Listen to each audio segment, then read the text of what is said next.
Netflix पर एक नई biographical crime drama series release हो चुकी है जिसका नाम है मॉन्स्टर दी जेफरी डामर स्टोरी। इसके डायरेक्टर हैं कार्ल फ्रैंकलिन। सीरीज के टोटल 10 एपिसोड हैं और हर एपिसोड की लेंथ करीब 45 से 60 मिनट के बीच की है। तो ये सीरीज एक रियल लाइफ स्टोरी पर बेस्ड है। मिल्वॉकी शहर के जेफरी ने 1978 और 1991 के बीच 17 लोगों का कत्ल किया था। तो उसने ऐसा क्यों किया और वो पकड़ा गया या नहीं, ये इस सीरीज में देखने को मिलेगा। तो सीरीज की कहानी अब शुरू करते हैं। कहानी की शुरुआत में एक महिला टीवी पर खबर देख रही होती है। वहीं उसके साथ वाले रूम से उसे कुछ शोर सुनाई देता है। वो रूम जेफरी का था। उन दोनों रूम के बीच ऊपर एक जाली लगी हुई थी जिससे उस औरत को जेफरी के रूम से आने वाली आवाज़ें सुनाई देती थी और उस रूम से गंदी बदबू भी आती थी। फिर जेफरी के खून से भरे हाथों को दिखाया जाता है। उन्हें धोकर वो अपने रूम से बाहर चला जाता है। तभी उसकी पड़ोस वाली औरत उससे पूछती है, तुम्हारे कमरे से अब बदबू कुछ ज़्यादा आने लगी है। इस पर जेफरी कहता है कि शायद छोटे फ्रीजर में जो मीट रखा हुआ था वो खराब हो गया है।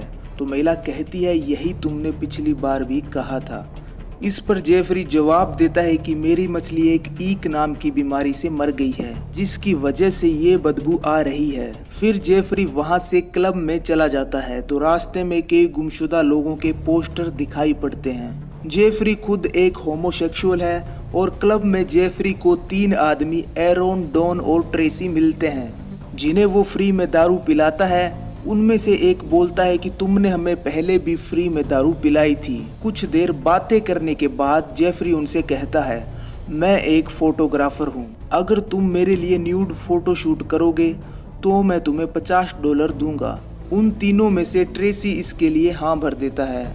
तो वो क्लब से जेफरी के रूम तक पैदल ही जाते हैं। कमरे में जाते ही ट्रेसी उससे पूछता है कि यहाँ इतनी बदबू क्यों है।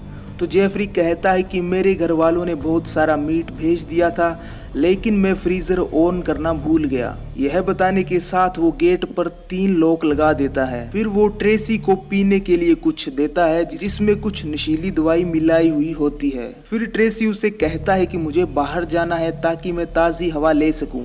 जेफरी कहता है कि मैं एसी ऑन कर दूंगा। फिर वो उसे अपना कमरा दिखाने लग जाता है और तभी वो ट्रेसी के हाथ में एक हथकड़ी भी लगा देता है। ट्रेसी डर जाता है और शोर मचाना शुरू कर देता है। तभी जेफरी चाकू उठा लेता है और उसे शांत रहने के लिए कहता है। फिर जेफरी उसे बेडरूम में ले जाता है और टीवी ऑन करके उसमें एक्सोर्सिस्ट 3 मूवी चला देता है। कुछ देर तक फिल्म देखने के बाद ट्रेसी उसे कमरे से बाहर ले आता है और कपड़े उतार के उसे कहता है कि मेरी फोटो खींचो।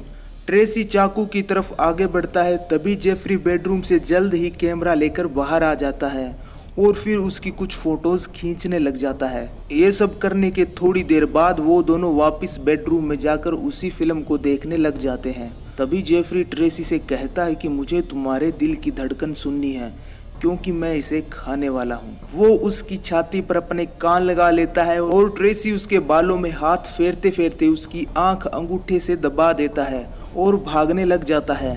जेफरी उसे रोकने की कोशिश करता है लेकिन वो उसके सर पर बोतल से कई बार हमला करता है और मुश्किल से तीनों लोग खोलकर बचाओ बचाओ चिल्लाते हुए वहां से भाग जाता है। फिर रास्ते में उसको पुलिस मिलती है और वो उनको सारी बातें बता देता है।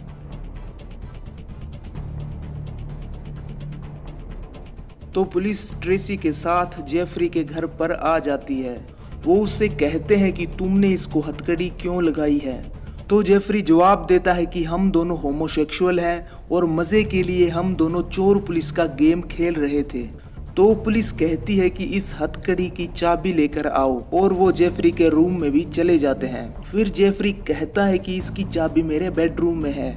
तो जैसे ही वो बेडरूम की तरफ जाता है पुलिस कहती है तुम यहीं रुको, मैं चाबी लेके आता हूँ। फिर पुलिस ड्रॉवर में चाबी ढूंढती है तो चाबी के साथ उन्हें कुछ फोटोज भी मिलती है जो कुछ लोगों को मारने के बाद खींची गई थी। तभी जेफरी वहां से भागने की कोशिश करता है लेकिन पुलिस उसको पकड़ लेती है। फिर जेफरी के पापा मिस्टर डामर को बुलाया जाता है और पुलिस उनसे कहती है कि उसके बेटे ने एक आदमी का खून करने की कोशिश की है और फिर पुलिस मिस्टर डामर से जेफरी के बारे में पूछने लग जाती है। तो मिस्टर डामर ये कहते हैं कि जेफरी जब 4 साल का था तो उसका हार्निया का ऑपरेशन हुआ था। उसके बाद वो पहले जैसा नहीं रहा, शायद ज्यादा एनेस्थीसिया की वजह से उसका ब्रेन डैमेज हो गया था। फिर मिस्टर डामर पुलिस से उसके बेटे के द्वारा की गई हत्या के बारे में पूछते हैं। तो पुलिस कहती है कि आपका बेटा एक होमोसेक्सुअल है और उसने एक आदमी को मारने की कोशिश की है, लेकिन वो वहां से भाग गया। फिर पुलिस जब जेफरी के घर जाकर तलाशी लेती है तो उन्हें पता चलता है कि उसने कई और खून भी किए हैं। पुलिस ने बताया कि उसके फ्रिज में एक इंसान का सर पड़ा था और फ्रीजर में 2 प्लास्टिक बैग थे। एक में था इंसानी दिल और दूसरे में एक आदमी के गुप्त अंग थे। और बेडरूम में 5 इंसानी खोपड़ियां मिली है और लाशों के टुकड़ों की खींची हुई फोटोग्राफ भी मिली है और एक बड़ा सा ड्रम जो कि तेजाब से भरा हुआ था, जिससे वो बॉडी पार्ट्स को डिकम्पोज करता था। और वहाँ पर मिले बर्तनों से और कुछ जिस्मानी टुकड़ों पर मिले निशानों से और जेफरी के बयान से ये पता चलता है कि जेफरी ने कुछ लोगों के बॉडी पार्ट्स को खाया भी है। फिर मिस्टर डामर ये सुनकर रोने लग जाते हैं।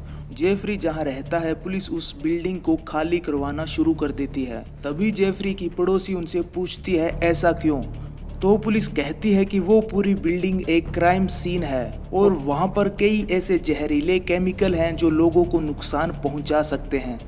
इसी के साथ पहला एपिसोड खत्म हो जाता है और जल्द ही इसके दूसरे एपिसोड की एक्सप्लेन वीडियो आने वाली है। तब तक आप इस चैनल को सब्सक्राइब जरूर कर लें। पहले एपिसोड में जेफरी को कैसे पकड़ा गया वो कहानी दिखाई गई है। इसके बाद वाले एपिसोड में जेफरी कैसे लोगों को अपने जाल में फंसाकर मारता है वो देखने को मिलेगा।